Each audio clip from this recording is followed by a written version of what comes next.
Okay, Assalamualaikum warahmatullahi wabarakatuh dan selamat sejahtera bertemu saya Cikgu Umairah.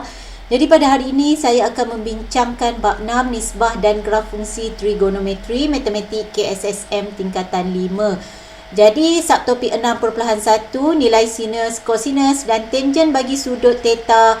Theta lebih besar sama dengan 0 darjah dan lebih kecil sama dengan 360 darjah. Jadi standard pembelajaran kita adalah untuk membuat dan menentusahkan konjektur tentang nilai sinus, kosinus dan tangen sudut dalam sukuan 2, 3 dan 4 dengan sudut rujukan sepadan. Dan objektif video pada kali ini kita akan menjawab soalan contoh 2 di dalam buku teks matematik tingkatan 5 muka surat 176. Soalannya di sini, nyatakan hubungan dengan fungsi trigonometri yang berikut dengan sudut rujukan sepadan. Ya, A sin 167 darjah, B cos 258 darjah dan C tangen 349 darjah. Jadi saya sediakan tips di sini. Yang pertama, kita kenal pasti sukuan bagi nilai sudut theta. Jadi theta kita adalah 167 darjah. Kita dapati theta berada dalam sukuan yang kedua. Jadi bila theta berada dalam sukuan kedua, tentukan sudut rujukan sepadannya iaitu alfa mengikut formula. Jadi kita kenal pasti daripada video sebelum ni, pada sukuan kedua sudut rujukan sepadannya adalah menggunakan formula alfa sama dengan 180 darjah tolak theta. Jadi kita cari saiz sudut sepadannya iaitu 180 darjah tolak theta kita 167 darjah.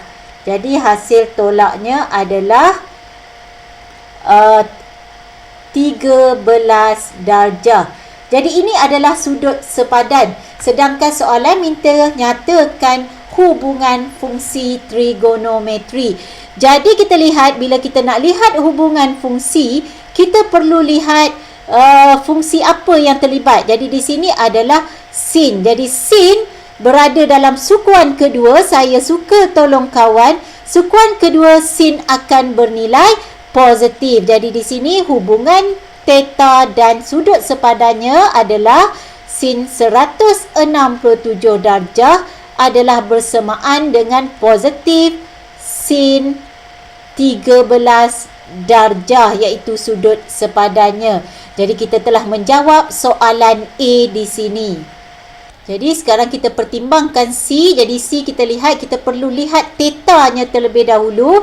Kita lihat sukuan mana, 258 darjah. Jadi kalau kita buat gambaran daripada sini, 258 darjah berada dalam sukuan yang ketiga. Jadi kita dah dapat sukuan ketiga. Jadi kita kaji untuk dapatkan sudut sepadannya untuk B, alfa adalah bersamaan dengan theta tolak 180 darjah. Jadi langkah 2, tentukan sudut rujukan sepadannya menggunakan formula iaitu theta tolak 180 darjah. Theta di sini 258 darjah tolak 180 darjah. Jadi di sini anda akan dapat nilainya adalah 78 darjah.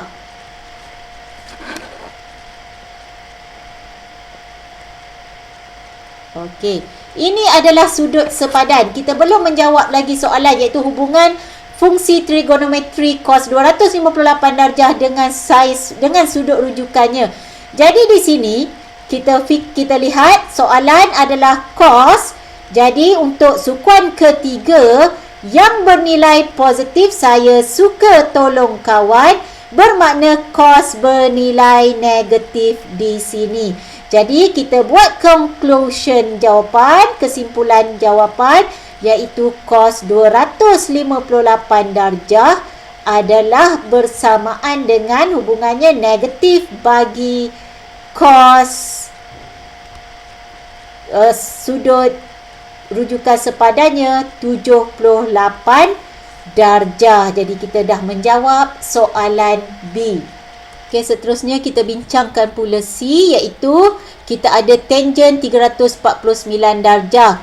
Jadi tips kita kenal pasti theta berada di sukuan mana. Jadi theta kita adalah 349 darjah. Jadi kalau kita buat gambaran daripada paksi X yang positif, 349 darjah berada dalam sukuan yang keempat. Jadi sukuan yang keempat di sini, okey, bila kita dah dapat sukuannya, kita perlu lihat bagi fungsi tangent di sini adakah positif atau negatif. Jadi saya suka tolong kawan, jadi yang positif K di sini adalah untuk cos, bermakna tangent adalah negatif. Jadi sebelum itu langkah 2 tadi kita cari dulu saiz sudut rujukan sepadannya. Jadi formulanya adalah 360 darjah tolak theta. Jadi 360 darjah tolak theta 349 darjah.